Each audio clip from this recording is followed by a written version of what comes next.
बिस्मिल्लाहिर्रहमानिर्रहीम। अस्सलाम वालेकुम। आज क्लास 6 का पेज नंबर 4 से हम लोग स्टार्ट करते हैं। पेज 4 पे कुछ डेफिनेशंस पड़ी हुई हैं। Set notations. नोटेशंस क्या होता है? सेट की डिफरेंट 3 टाइप्स को हम लोग नोटेशंस कहते हैं। आप आगे हम लोग 3 डिफरेंट टाइप्स पढ़ेंगे तो इसी को हम नोटेशंस कहते हैं। पढ़ते हैं पहले set notation. A set may be written in 3 different form are called notations. Set की डिफरेंट 3 टाइप्स को फॉर्म्स को हम लोग नोटेशंस कहते हैं। For example the set of the vowels in English alphabet can be written as. आप जैसे कि लिखा हुआ है set of English alphabet, statement में हम लोग लिखेंगे जैसे सेट ए लिखा हुआ है। अब ए से डिनोटेड किया हुआ है और set of vowels of English alphabet, अब इसको स्टेटमेंट की फॉर्म में लिख दिया गया है। तो ये इस फॉर्म को हम लोग क्या कहते हैं? Descriptive notation. डिस्क्रिप्टिव नोटेशन की आगे डेफिनेशन पड़ी हुई है। इन descriptive notation the set is described bye a statement and note place with in curly bracket. एक तो हम लोग इसको स्टेटमेंट की फॉर्म में लिखेंगे और उसमें करली ब्रैकेट यूज़ नहीं करते, तो ये क्या होगी फॉर्म? Descriptive notation. ये डेफिनेशन होगी और ये इसके ऊपर एग्जांपल पड़ी हुई है। A set of vowels of English alphabet, statement की फॉर्म में लिख देने को डिस्क्रिप्टिव नोटेशन कहते हैं। अब इसी सेट को हम लोग ऐसे भी आगे पढ़ सकते हैं। Set A equal to AEIOU। ये इंग्लिश वोवल्स हैं, अल्फ़ाबेट हैं इंग्लिश की वोवल्स के। तो इनको करली ब्रैकेट भी लगाई हुई है और सेपरेट कॉमा से भी किया हुआ है। तो इस फॉर्म में लिखने को हम लोग क्या कहते हैं? टेबुलर नोटेशंस कहते हैं। टेबुलर टेबल्स की फॉर्म में लिखने को कहते हैं। अब जैसे कि इसकी डेफिनेशन पड़ी हुई है नीचे। Or tabular notation all the element of a sets are listed within curly bracket and separated by commas.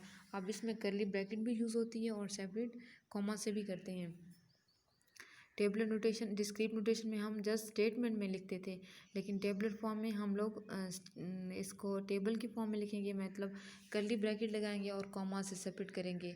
Discrete notations में करली ब्रैकेट यूज़ नहीं होती थी, स्टेटमेंट की फॉर्म में ही लिख देने को डिस्क्रीट नोटेशन कहते थे।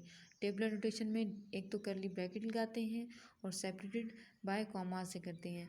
अब टेबुलर नोटेशंस को हम लोग रोस्टर नोटेशंस भी कहते हैं। रोस्टर इसकी डेफिनेशन को रोस्टर भी कहते हैं और टेबलर फॉर्म भी कहते हैं। दो नेम है इनके।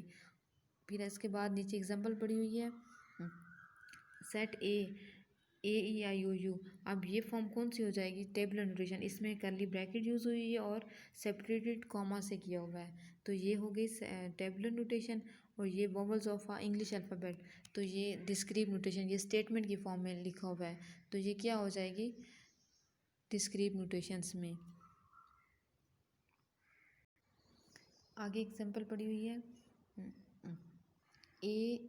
ABCD Z तक दिया हुआ है और equal to letter of English alphabet.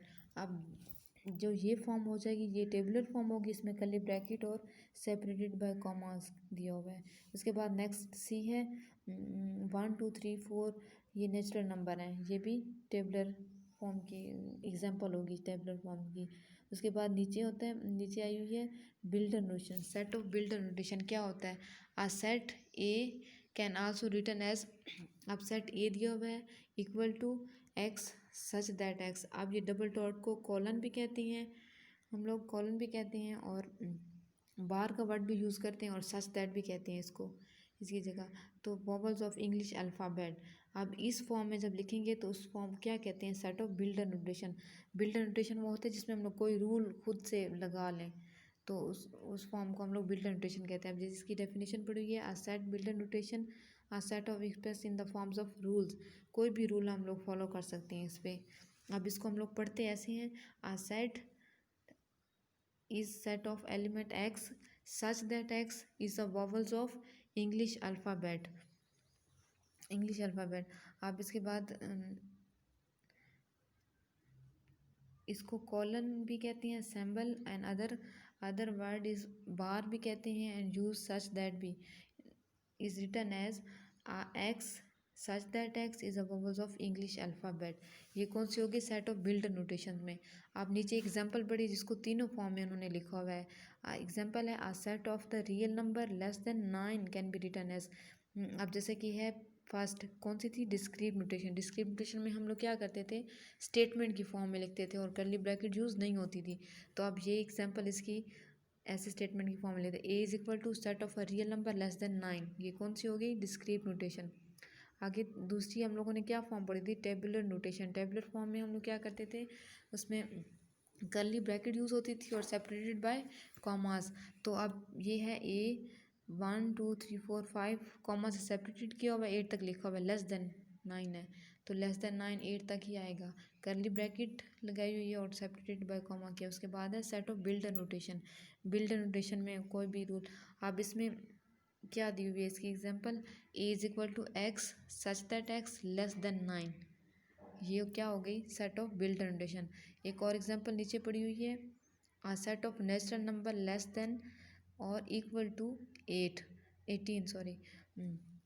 अब वो कहते हैं नेचुरल नंबर लिखें जो 18 के इक्वल हों, लेस हों 18 से।